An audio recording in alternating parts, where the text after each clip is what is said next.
Hello, everyone, and welcome to the third episode of GAMbIT Magazine's Shady Ladies, the RuPaul's Drag Race Season 7 podcast. I am Samir Roy, contributing editor to GAMbIT Magazine, joined by my bestest podcasting buddy in the whole wide Runiverse, Miss Margot Poupard. Hello! Oh my god, finally. So now we can talk about an actual episode, because the show is premiered, and I am so happy that, for every Monday for the next 2 months, it's just going to be every Solid Monday is booked. a RuPaul holiday.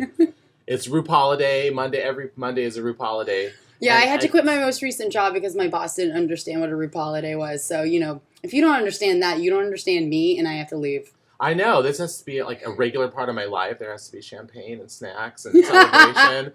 It was great. And so I was very surprised by a lot of what we saw in this premiere episode. I was too, especially since we've been predicting it for so long. A part of me was almost like, we got this. We already know what happened. And then we're like, oh shit, game changer. But maybe that the first episode, the queens were just so impressive. They knew they had to impress the first time out. Oh, they brought it. They had to, and they were forced to, because the bar is so effing high. I'm like, guys, you know there are a bunch of episodes left that you have to do, right? you have to save some of your best looks. It's is this the finale? What just happened? I know, some of them obviously just didn't have some great drag, but some of them had amazing Some stuff. of them were really kind of like Carson Kressley, drop back in your chair, throw your hands up, oh my god, everyone stop what they're doing and look at this. Again and again and again. Mm-hmm. Yeah.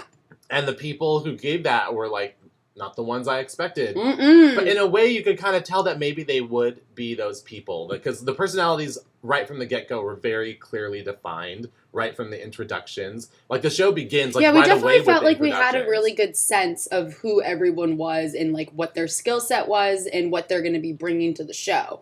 So to that extent, I guess we did kind of have a vague idea of who would be the standouts, but I have to say that the people that we said would stand out definitely stood out head above shoulders over a lot of people. Definitely. I think we still got those, Jaden Dior Fierce, Katya. I loved her Beyonce little, bustier outfit with, it was, a purple along the sides, along the paneling. There's a lot of colors, yes. Yes, but it was really cute. I thought it turned out really cute. good, and the fit was amazing. That was the thing that I was like, oh my, I felt like Kelly Osbourne. All her clothes fit felt her like the really dearly well. departed Kelly Osbourne. I was like, look at that tailoring.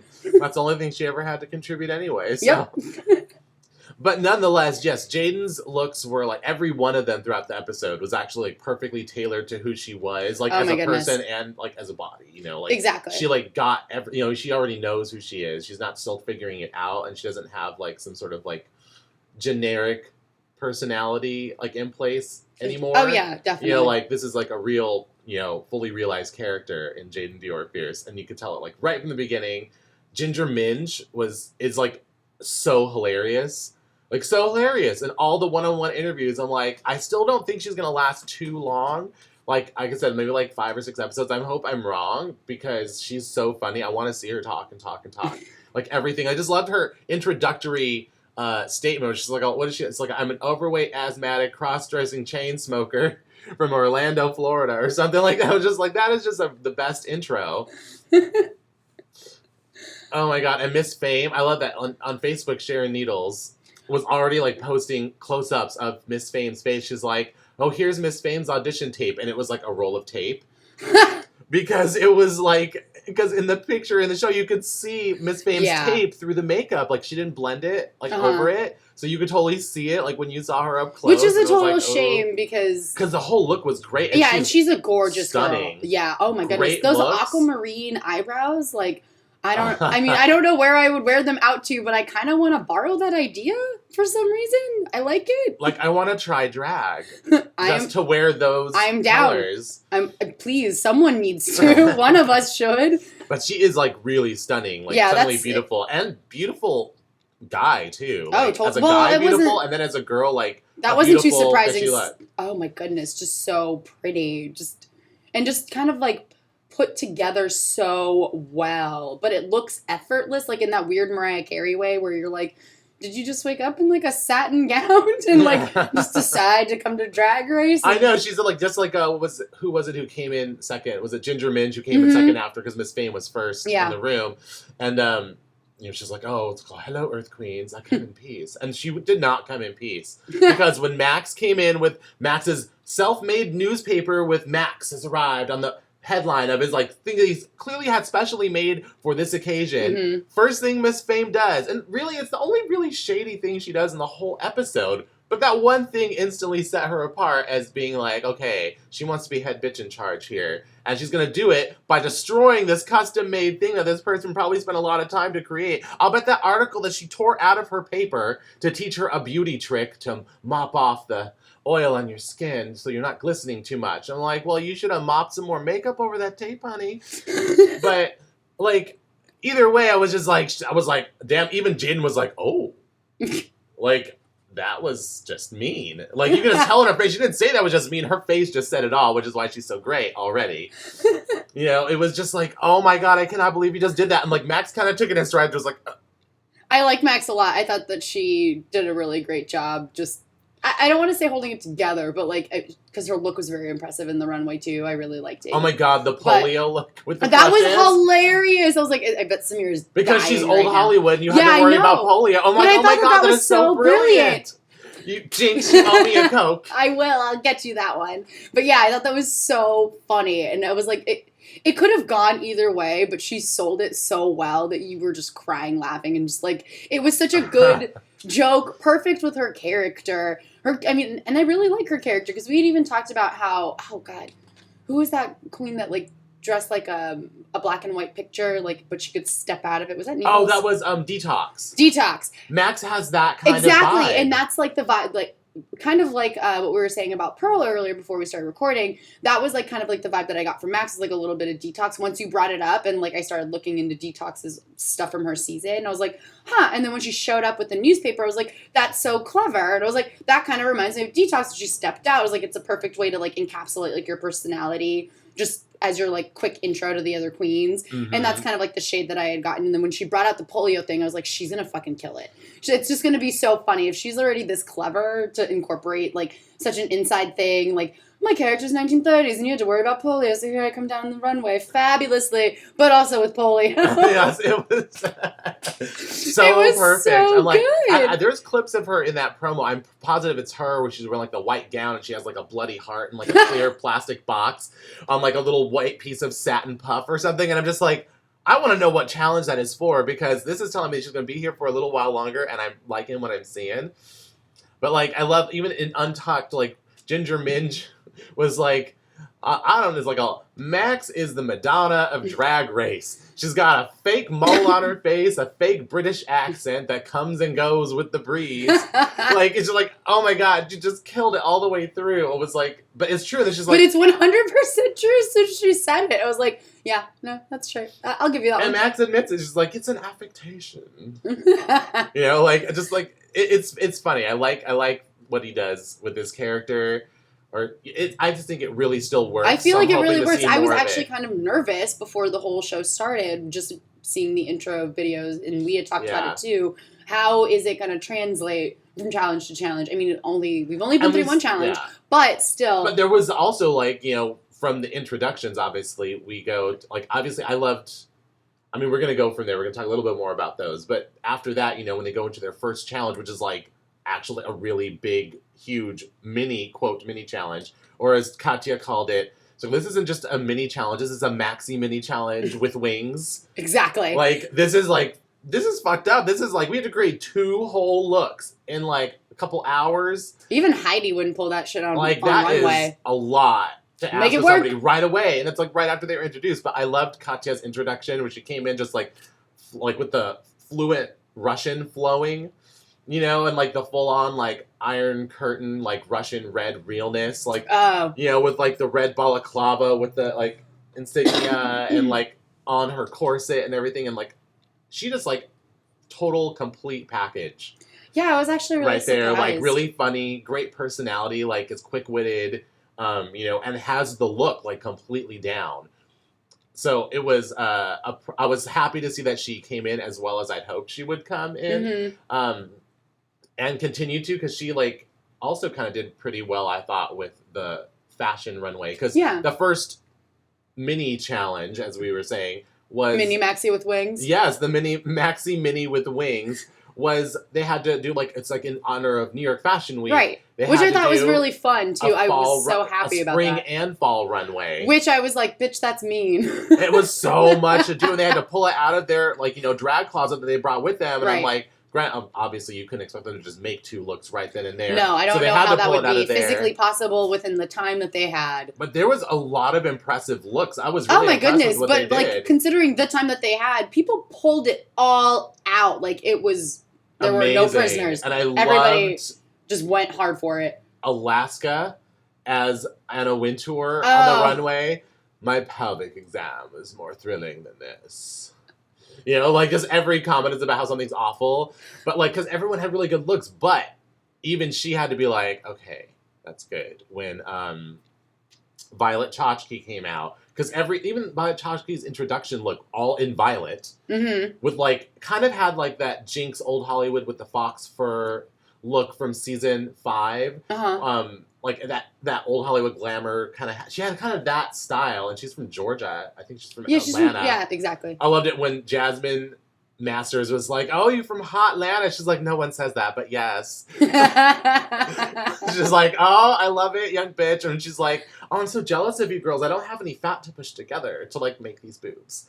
Like, but she also seems nice. She laughed at everyone's jokes. That comment I couldn't tell. I was like, "Are you being mean or are you being funny and genuine? Like, just try and like you just don't know how it sounds." Just being funny and like a little bit shady, like you expect of a drag queen, but like in her own personality. But I was not expecting the total. Like, I mean, I was expecting good, but this was like beyond great. I had no idea what to expect. It was like even amazing. The first look with like the whole weird like head cocoon with the ponytail coming out of it. That was really a great look, and she looked amazing in it. And then the fall look, which was like, oh, it's a black sparkly number. It looks kind of almost like a wasted in caftan kind of look. And then she took the belt off, and then not only that. Flipped the whole outfit inside out, and it was like that plaid tartan. And kept walking. The whole time. She did a spin, took off the belt, unfurled the next look of it, and then just walked down the runway like it was nothing. And even Carson Kressley was like, "Whoa!" Like his arms went all akimbo. It was insane. I don't. How is she not a model? Like I don't understand. Like, that was an impressive level. She could just be a fashion model right now on a runway. Nobody would even ask if she was a woman or a dude. It wouldn't even fucking matter. Does it matter? Like I was very impressed, and I was like, kudos. And it was in this challenge because then when they got on the runway later, we'll get to that, but finally figured out that she's the corset girl. Yeah. We'll go over that when we get there. But Samir the sleuth over here cracked the case. I did. I was very interested. That was one of the most amazing things I think I've ever seen on this show.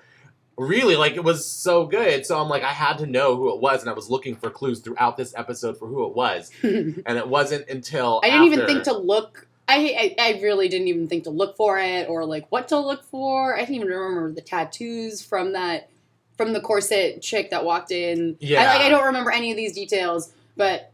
my eagle eye for drag was on the lookout for these clues, and I found them. Scanning. Really was. It was kind of like when the Terminator looks at people and it's like threat, or you're the person I'm looking for. It tells you exactly who it is, and I was like scanning. Corset girl.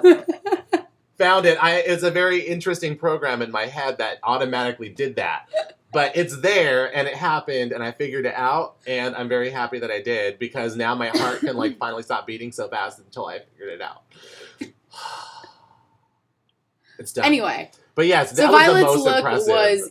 I was floored. I want that outfit. I want her to come over and do my hair and makeup. I want to be best friends. I won't say Hot Lana, even though I'll really think about it all of the time when we're hanging out.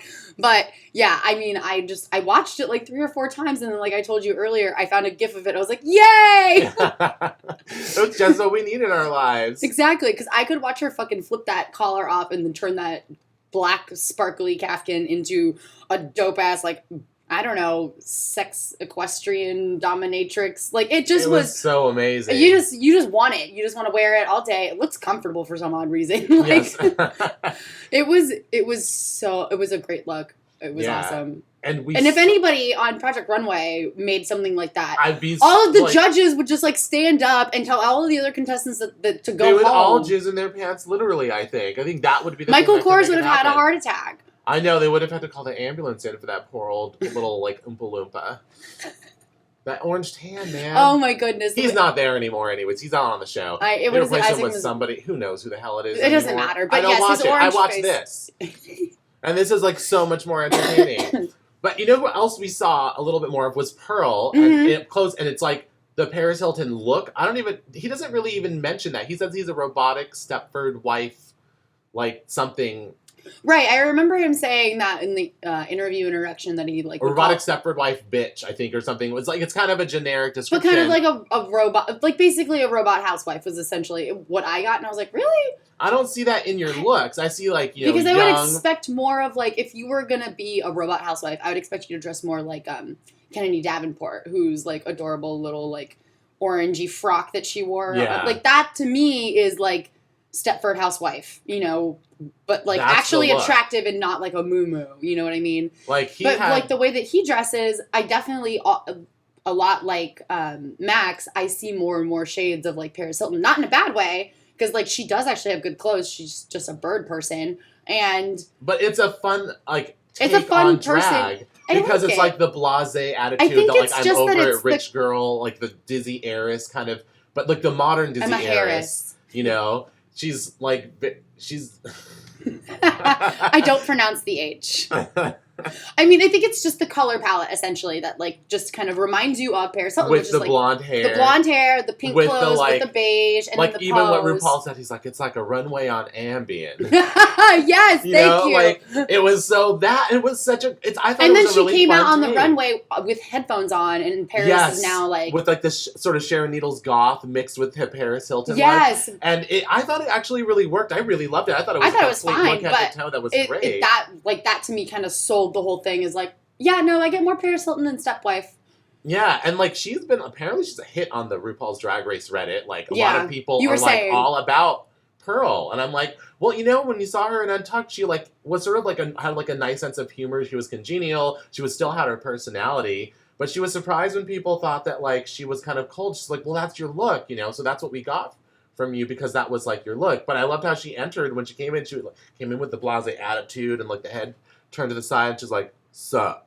Like it was just a fun sort of like a little bit of gender fuck is still in her drag. Yeah. But she's still going for full fishy glamour, but like I said, like the modern Dizzy heiress Paris Hilton Dizzy glamour. So it was like I like it, but I've seen from the preview that she does have like she can adapt to like these really other amazing creative looks. And that seemed to be what her criticism of the other queens was like some of the other queens when she said anything was just like, well, I just don't see that creativity. And that to me wasn't like a shady comment. And it wasn't really a shady comment. So like the way that she said it was so kind of like matter of fact that it just kind of felt more like, and I had to kind of agree with her too. So like they were just associating the personality of like the inspiration for her drag. They were taking that and extrapolating it and putting it on her. Exactly. And it's like doesn't seem to really be her yet, but the competition is young. Mm-hmm. She's definitely I think she's got some good shade in there, but I loved what Katya said of her. She was just like, Pearl, trade. And I'm like, oh my. But it wasn't totally mean, but I'm liking this. I'm liking the Russian shade. I loved like, I was like, the idea of a Russian drag queen. I know, I'm really excited to see where that goes. Because of all the controversy about what, like the the discriminatory laws in Russia. I mean, obviously we have discriminatory laws here and that we're not obviously as severe. getting over. I mean, we don't have Vladimir Putin. We don't have something that extreme for sure. But I love that like she like has the genuine heritage to like pull off that personality. Which I didn't know. I didn't know she actually spoke Russian. Yeah, I was really impressed. I was hoping it wouldn't be just a caricature, but it's like no, she actually is raised like in a Russian house. She's knows so I'm the excited language to and the see culture. like maybe she'll do like some impressions of her mom or something. Like I just expect and her like bring in a little bit more of like her Russian upbringing because I think that'll be fun because there's always like a lot of funny shit to angle mine also there. that we haven't seen that culture really mined in this show at all. Yeah, nobody ever really does or that in general, but it's so rich for drag. I mean, like oh my gosh, the colorful furs. Yes, there's a lot of material there to adapt for a full drag personality, and I think that's a really interesting. And the fact that we she's haven't actually seen. Russian will be really interesting to And see, she's like, actually, what little really funny. traditional trinkets she'll bring in. And like you said, I'm just relieved it's not like a caricature. I was so happy, and even in Untucked, she was hilarious too, because she was like, nobody should see my naked body. You know, I don't, even the tricks who come over don't see my naked body. I just have, one candle burning in the far corner of the room.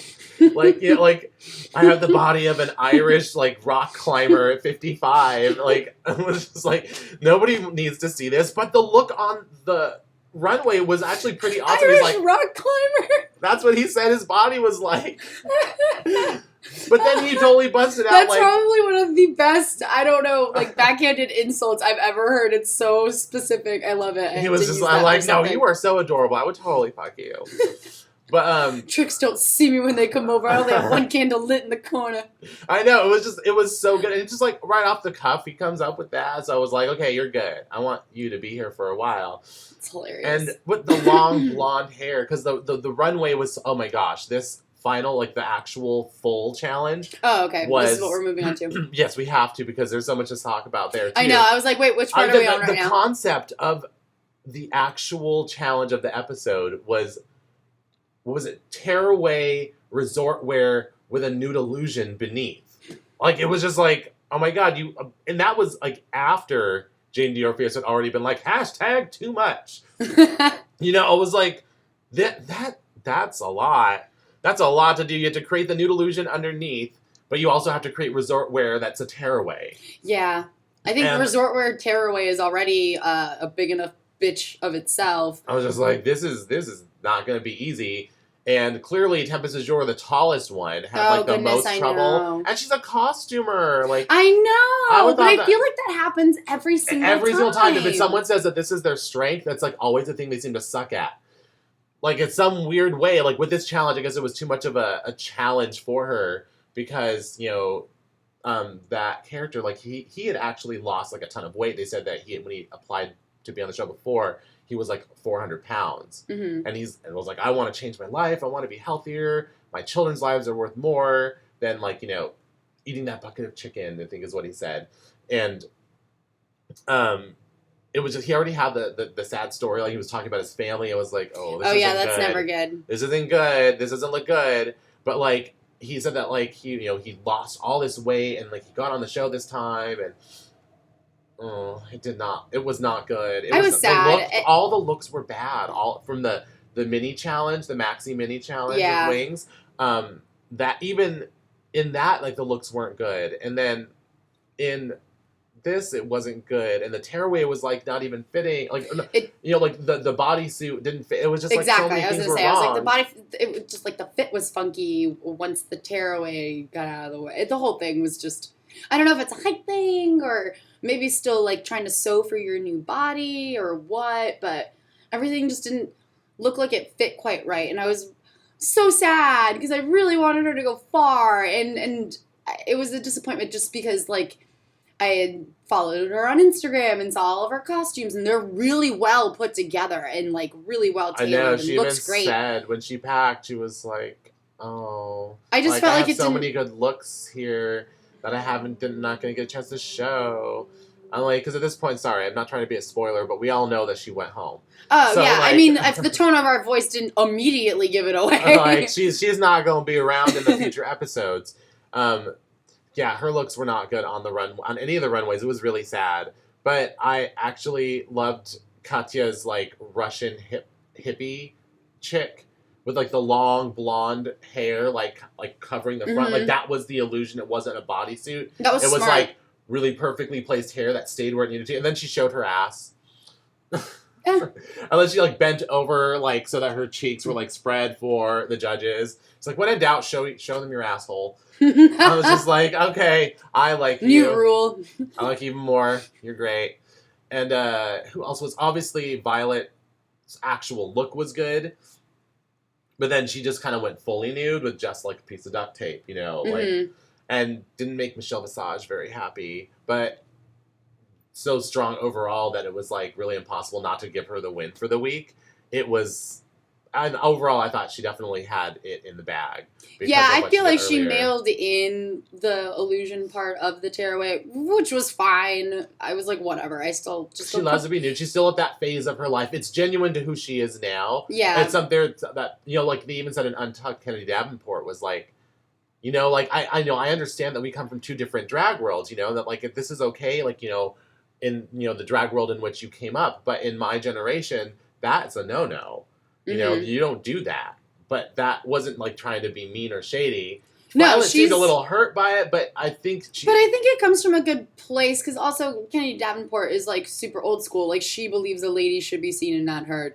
So that's, like, just completely two different schools of thought in general. Exactly. So it's, like, it's interesting. You're really seeing that dynamic play out a lot already But I really, in this first I episode. find that really interesting, like, old school versus new school. And the old school looks, even in the makeup, are, like, not even as polished as the young kids. The young kids are, like, way more if you want to compare, flawless. like, just, like, Kennedy's looks versus Violet's looks, I mean, the nude part notwithstanding, just, like, their runway.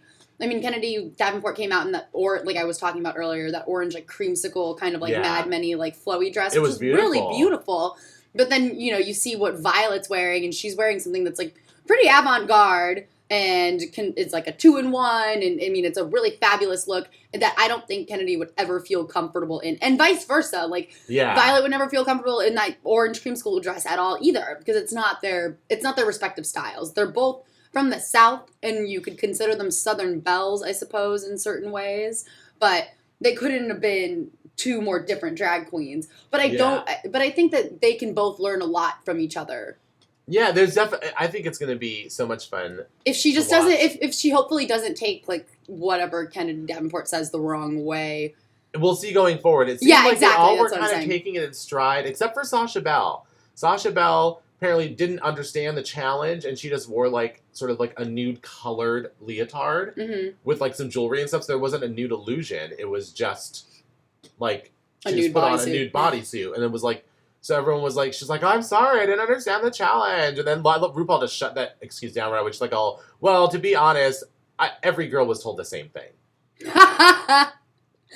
So it was like, everybody else understood but you, then whose problem really is it at this point? It's really not our fault. Like, this is your fault. And we're you just could have asked you. anybody, or just well, like you could have looked around the room. Look at a different workstation and see. Why are you putting boobs on? It's a nude illusion, honey. Do you not understand? Like, there. 3 seconds. You've solved your problem. Paint on some fake boobies onto your nude bodies, whatever. Because some of the other girls had a really good one. Like, Ginger Minge's was like, they were worried about the overweight queens and what were they going to do, but they looked really good in their nude illusions. The skinny queens. I thought they worked better, almost better than a lot of the other people. Miss Fame looked amazing. But the dress wasn't very good that she made. Which was surprising because her other looks were so amazing. Yeah. That this one was kind of like, oh, well, that was not. I almost feel like everybody kind of got tired towards the end. Like, but some people had some amazing stuff, you know? But it was also like, you know, the fact that it was a tearaway. That can't be. Another challenge. I feel like that's just a total bitch. That's just a totally different kind of outfit that you're trying to create. And I can't even imagine because my instinct would be like, pants, just rip them off. But you got to think of like a creative way to stand out. And I'm like, I wouldn't even know. I'm like, put it on my shoulder. I don't know. I don't know how to. This is okay, but Trixie Mattel did something really clever because of her name. She made herself like it was like she was actually a Barbie, so she like also painted in her nude illusion like the hinges of the joints that would be on a Barbie doll. You know, so it was like really clever that's like how she did. Like her whole thing was like Barbie going to the resort because she's Trixie Mattel. No, that's perfect, and it was really smart, and it was a perfect way to communicate her character to everybody, kind of like just in one like easy look, and like that way it's almost kind of easier for her to make something too. Where it's like, perfect, I'm Barbie, I'll just make something that goes with that though. It's just helpful when it's a helpful parameter to like be able to interpret all these different things. When I thought that her character was going to kind of limit her a little bit, it seems like it might give her a little bit of room to like show off her like fun personality and her interpretation of like Barbie to her. Yeah, because it was interesting that this like, you know, her personality kind of grew. She even says in the episode from how she grew up. She was like, you know, she's like, you know, I was Native American. I did not know that. Yeah, I was surprised by that too. I was Native American, and and we were very poor growing up. And so, you know, like, we were always like in want of a lot of things. And she was like, and Trixie Mattel doesn't have that. You know, like Trixie Mattel, her only problem is her only worry is, what am I going to wear tomorrow? You know, like, so this character is sort of like exercising that difficult past. And it's like, well, I'm going to create a character that doesn't have these problems that I had. And so she's living that life through this character. And so that's sort of what inspires it. So I'm interested to see what she does with it going forward through the challenges, because RuPaul's already kind of changed the game a little bit with this episode. Because usually every season, first challenge is a photo challenge. Yeah. And then it was just so funny that he was like, right after Sasha Bella's like, I've cracked the code. I'm going to like win this season because I know how to do it, because I've watched every single episode. I figured everything out. And then RuPaul's in like, we've changed the game. We're doing something different. And I'm like, ha! Well, so much for cracking the code, because the code just changed. Imitation game we are. I was about to say, I was like, all right, bye-bye, Alan Turing. Yes. Like, we need to drag Alan Turing now to figure this out, because the code is changed. I need his machine. Because it was like, oh shit, it was that runway, and then this other runway for the first episode. I was like, okay, this is... But I loved it, and I love that he tied it into New York Fashion Week. I love just going through all of the ridiculous pictures of clothes that I will never afford, and just being like, that's beautiful. I don't know where I'd ever wear that to. Or my favorite is imagining myself wearing said ridiculous outfit at like the supermarket. Yes. And like walking down the Just aisle here and for some apples, as Miss Fame says. It's here to pick up some milk. There you go. Thank you. Oh, I have a coupon for it. Hang on. I have to find it. It's somewhere. Wait, it might be in my purse. My purse is in my crotch. Yes. Hang on. But anyway, I love that he tied it into the runway. I thought that made it so much fun. And I mean, my favorite part is seeing all of their clothes, because it's just really creative and inspiring. I'm just like, oh my God. It's like such a It's kind of like when you're a little kid and you go into your mom's closet and you're like, look at all this stuff. And like, you're just like, want to try on everything. But then now you get to see it on like really pretty tall people wearing like really fabulous outfits. And it was just a really fun runway. I really enjoyed watching it. I thought it was a great break from like the fashion shoot, because I was ready for that. I mean, almost like Sasha Bell, like after we had talked about previews for so long, it felt like, I was like, oh, we cracked the code. We're just going to watch a photo shoot, and like so-and-so is going to go home. I actually thought that Trixie was going to be in the bottom too. And like at least closer to it, and like not as well received, I thought. But she seemed to be, despite her makeup, I love that when she came in the workroom and she's like, oh, I'm a hair and makeup artist, and everyone was like... Every fucking time! Like silent, like she just knew exactly what to say to get them all to like stop and I was stare. like, is she going to be, oh God, what was her name with the wonky eyelash all the time? Was it Gia Gunn or was it Fifi O'Hara? Fifi O'Hara. That's who I was thinking of, but either one works. But I was like, ooh, girl, you're going to be like the Fifi of this crew. Like, what are you doing? Mm-mm. But anyway, I didn't think she was going to be as well received, but I kind of had the same, like, photo shoot, like, whatever, it'll be great. Like, it'll just be fun to meet all the queens, and then I changed it up. We're going to be doing a runway now. I was like, ooh, fun. Clothes. I like it. Let's do this. More clothes. Clothes and hair. Does that mean there'll be more sewing challenges going forward? Have they already had to use 2 of their looks from their drag closets? You would think so, because it's like you've got less looks now. I mean, I know a lot of them like to prepare and, you know, pack worse than me going on like a 2-day trip to LA. But yeah, I'm interested. Can't wait. Alrighty. So I would say this was actually a really great premiere episode. The only thing that was lackluster really was the lip sync for your life. I thought that it really didn't hold up. I don't think Candy Ho was really that great a performer. All she did was the booty shake, and Tempest was just, I don't know, just too tall and awkward. Yeah. So it didn't really work And I felt out. like she was already kind of defeated by the time she got to the lip sync, that I was like, this isn't her gonna... makeup looked defeated. She looked like it was like, you know, 5 a.m. and she just finished partying. Yeah, it did look like she just left the club. Like that was the look that she was going for. Then it was a perfect success. But if I don't it was think not, that was it. Yeah. Then I was really surprised. But it was a disappointing lip sync for your life, and that's always the part that I look forward to the most. I mean, I don't look forward to someone getting eliminated. I just look forward to like the fun singing and dancing. But it was just. I think that they'll get better from here on out. Yeah, it just kind of comes down to I didn't the queens. understand why. Like, if you watch, like in the last season, April Carrion from season 6, you could see her throughout the season wearing a Candy Ho t-shirt. It said Candy Ho. Spelled the same way. It's like clearly of this queen who's on this season. But I'm like, well, I don't see why she's so enamored of you that she had to wear the t-shirt based on what I saw in this episode. And it was no surprise that she was in the bottom two. Yeah, so no. I don't expect her to really get better, but she really did look like she painted on a beard with her makeup, like Michelle Visage said. It was, I even said on Twitter, I was like, oh my God, Candy Ho, is that your makeup or are you battling vitiligo? Like, there's something really wrong with the makeup. It was really odd. It looked shady and not in a cute way. Not at all. It was really bad. So hopefully she doesn't do that again. I thought you said something on Twitter about her having a 5 o'clock shadow. No, mine was the vitiligo. Oh, okay. I was thinking, like, Chantal rocks this look a lot better. Girl, you ain't getting no Target ad. Or Desi Wild ad or anything. No, not with that look. But yeah, it was a lackluster lip sync for your life, which I do think they'll get better. I think there are other people. I think if Violet Chachki has to lip sync, she might. That would be fun. Like, pretty good. I feel like Max would probably have a problem with the lip sync for your life because that's not really part of anybody who's kind of like. I mean, it's true for almost any competition show. The more tall and awkward you are, the shittier it gets for you when you get to the bottom two. You just don't know what to do with yourself. You're just like, I don't know. It's very difficult to like. You don't really incorporate that into like what you do. You have to do it slightly different because your body is so different. Mm-hmm. So we'll see how that goes if that ever happens, which I'm sure at some point it will. But we'll see. But I really liked the look of next week's challenges. This 1950s stewardess. With the lip sync-a-palooza, I believe RuPaul called it. I'm excited. It looks pretty exciting. Like I saw a long line of pit crew sitting in the background during the challenge, so that means that there'll be a lot of them in the episode. I didn't see Sean Morales in this first episode. He was my favorite mustache man of the pit crew. He was like, when did they say their names? Well, I just knew because I follow him on Instagram. Oh, okay. I was like, I thought they were nameless. I thought that was the whole point. In LA, on the streets. No, I don't go to LA.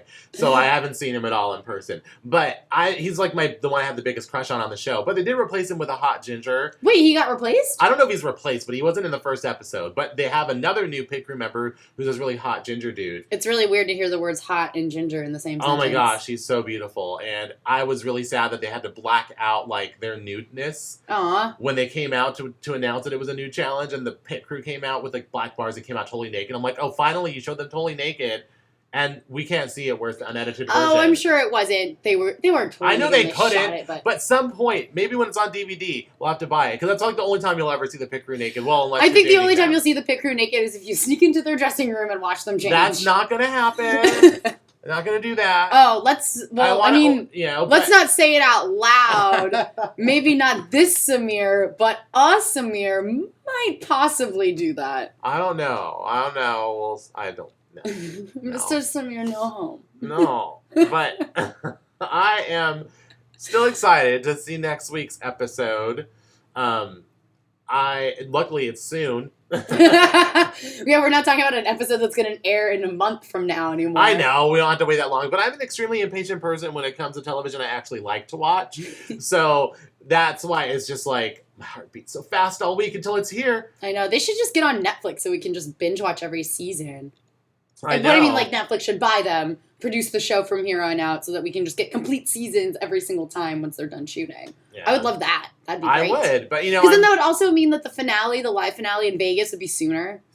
It's true. It's like very true. Almost like if the faster you binge watch, the faster you'll be able to get to the finale in Vegas. I know, but the problem is then once you're done binging, then you have to wait a whole year. Then it's like there's nothing else to replace it, so you need a new drug. Well, I feel like there's going to be overlap between Drag Race ending and, like, Mad Men starting up. Mm-hmm. So, like, hopefully I think that they're not the same by any means, but it's, like, a good distraction from the pain of RuPaul's Drag Race ending.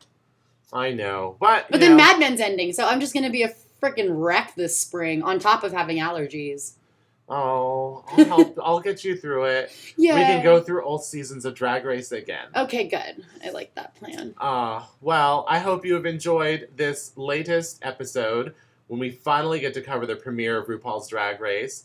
Shady Ladies will be back again soon covering episode 2. And you can find us on iTunes. You can also find us on GAMbIT Magazine online. You can find myself on Twitter at SamMiraculous. And I occasionally live tweet for this show on the GAMbIT Twitter, so you might want to check that out as well. And of course on Instagram at Samiracles. And my Miss Margot Poupard, I shall see you soon, and we shall podcast again. We shall podcast every week until the end of Drag Race. And then we'll cry together. The last episode's just going to be us crying. It will be, sobbing, like at the end of Harry Potter.